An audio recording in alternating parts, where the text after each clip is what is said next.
Kamala Harris gets brutal surprise after evil Cabal sneaks her away and crowns her queen. Kamala Harris has made quite a name for herself as a snarky loudmouth grandstander, and now, she's been caught sneaking off to be crowned the new queen of a well-known evil Cabal.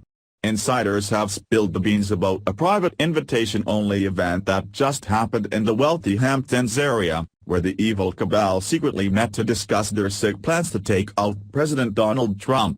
Luckily, Harris got a brutal surprise that may destroy their sick plans for good. Kamala Harris snuck away to the Hamptons this past weekend, where she was symbolically crowned the new queen of the Democratic Party. The problem is, she was also queened by an evil cabal of millionaires and billionaires to do their bidding, replacing Hillary Clinton.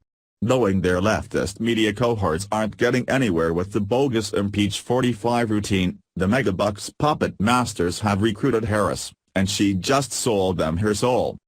The California senator is being feted in Bridgehampton on Saturday at the home of MWWPR, a public relations firm, Guru Michael Kempner, a staunch Clinton supporter who was one of her national finance co-chairs and a lead fundraiser for her 2008 bid for the presidency. He was also listed as one of the top bundlers for Barack Obama's 2012 re-election campaign, having raised $3 million, reports Page 6.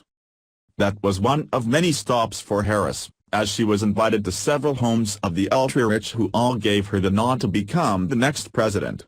Page 6 goes on to report, guests there to greet Harris are expected to include Margot Alexander, a member of Clinton's inner circle, Dennis Meehl, a Democratic donor who is the chairman of the Battery Park City Authority, even though he lives between a sprawling Westchester estate and an Upper East Side pad, designer Stephen Gambrell and Democratic National Committee member Robert Zimmerman. Washington lobbyist Liz Robbins is also hosting a separate Hamptons lunch for Harris. The New York Times reported this about the Hamptons. Teehee Hamptons, a town described as Wall Street's richest retreat for the summer, was used as a working vacation that gave Hillary Clinton plenty of time to interact with donors without the glare of the news media. Kempner was Hillary Clinton's main fixer, the guy who cleaned up her messes, having big-name journalists in his pocket to sway the news their way. Robert Zimmerman is the bully who makes the rounds on TV and cable news to defend the cabal's choice, no matter what they do. He ran the defense for Hillary Clinton all throughout her campaign. Those who aren't named are the mega-rich who want to pull the strings from the shadows, like George Soros. The cabal's sick plans remain the same, it's just they now have a new queen. But, it's not all going as planned, as Harris got a brutal surprise reaction, according to Breitbart, which reports, Harris is not the next Barack Obama. More slogans than substance. Harris has been criticized for her lack of substance by journalists in the establishment media and those on the left.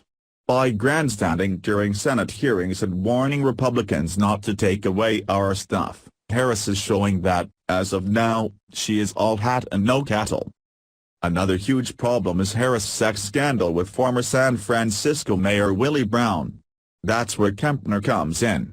Just like the women who Bill Clinton targeted for unwanted sexual advances, the PR firm will vilify Brown and make Harris out to be a victim.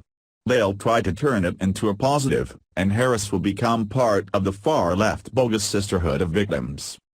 So, the good news is Hillary Clinton is done. No run in 2020. The bad news is, the evil cabal that controlled Obama and Clinton has chosen their frontrunner, and it's Kamala Harris. The GOP needs to take a page out of the evil cabal's playbook, going on the offensive for once to seek and destroy Harris starting now. They need to make it so difficult for Harris that the Democrats will be left with having to go with someone like Maxine Waters. Anti-Maxine is a dream for President Donald Trump to run against, just imagine the debates. Now, that's how we make sure it's a slam dunk for a Trump re-election in 2020, so he has 8 years to drain the swamp completely and finish making America great again. Please share the story and tell us what you think by clicking one of the buttons below. We want to hear your voice. Thanks for watching. Please subscribe Breaking News 365 channel. Goodbye and see you again.